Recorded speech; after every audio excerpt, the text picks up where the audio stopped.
सिंधड़ी तालके जी UC सामारो मोरी जे मुख़्तलिफ़ ॻोठनि में अञा ताईं बरसाती पाणी बीठल आहे। पीर बख्श मरी, लाल मोहम्मद मरी, ईदू मरी, ख़ान मोहम्मद मरी समेत 20 ॻोठनि में बरसाती पाणी बीठल आहे।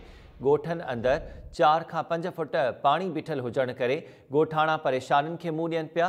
हिन साल फसल भी नाहिनि पोखे सघिया। बरसातुनि खे 6 महीना गुज़री चुका आहिनि, पर अञा ताईं मीरपुर ख़ास जे सिंधड़ी तालके जी यूसी सामारो अमोरी जे केतिरनि ई ॻोठनि में अञा ताईं बरसाती पाणी बीठल आहे। जेके ज़मीनूं आहिनि उहे ख़राब थियण लॻियूं आहिनि। ॻोठाणनि जो चवणु आहे त उहे अञा ताईं वापसि पंहिंजे अजनि नाबे वापसि नाहिनि मोटी सघिया, छो जो बरसाती पाणी अञा ताईं उते बीठल आहे। तफ़सील मालूम कयूं था time news reporter Asad sir खां। असद, आगाह कजो, सिंध हुकूमत दावा करे पई त अक्सर इलाइक़नि मां बरसाती पाणी निकाल कयो वियो आहे। जेके कुदरती गुज़रगाहूं लंघा आहिनि पाणी जा, उन्हनि तां बि कब्ज़ा हटाया पिया वञनि, पर अञा ताईं सिंधड़ी तालके जे केतिरनि ई ॻोठनि में बरसाती पाणी बीठल आहे।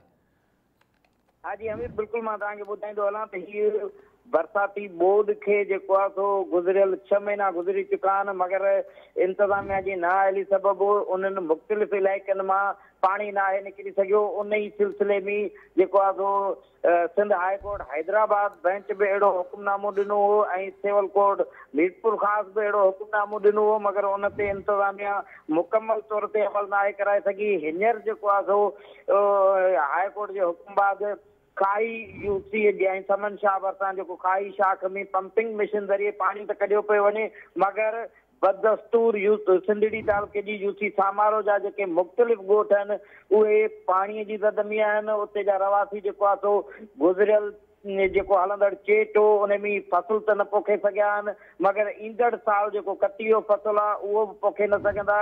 ऐं जेको आहे 2-2.5 फुट ताईं मुख़्तलिफ़ ॻोठनि में पाणी बीठल आहे। रोज़ बरोज़ एहतजाजनि जा सिलसिला जेके आहिनि हलंदड़ आहिनि। मुख़्तलिफ़ ॻोठ आहिनि जंहिंमें यूसी सामारो मोरी आहे, ॻोठ पीर बख्श मरी, लाल मोहम्मद मरी, ईदू मरी, ख़ान मोहम्मद मरी, पीरू मरी, फैज़ खान मरी समेत केतिरा ई अहिड़ा ॻोठ आहिनि जंहिंमें जेको आहे सो पाणी निकाल नाहे थी सघियो। इंतज़ामिया खोखलियूं दावाऊं त करे थी, मगर हिननि जे अंजनि ते मुकमल तरह सां का बि मरहम नाहिनि रखी सघियो। जी महिरबानी तफ़सील ॾियण जे लाइ असद।